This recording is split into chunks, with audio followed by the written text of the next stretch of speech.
What's up, guys? Just wanted to talk to you real quick about this YETI tumbler. I've had this for a few months now, and it's holding up great. As you can see, no scratches or anything like that.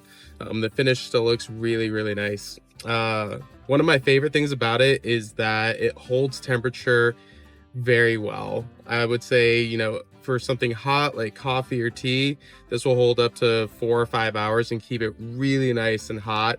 Even on a cold day. Right now I'm in Banff, Canada, and it's 3 degrees out right now, and this is holding up really well. It's been very cold all morning and all week, really. The other thing that's really nice is this top. If you just want to open it up for a sip, really, really easy, and this bottom piece stays on nicely. And then if you want to fill it, clean it, anything like that, you just hold on to this bottom piece here, and then you have full access to everything. So really, really nice tumbler. Highly recommend it.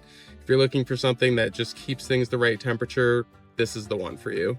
As always, you can find an affiliate link in the description below if you want to check this product out yourself.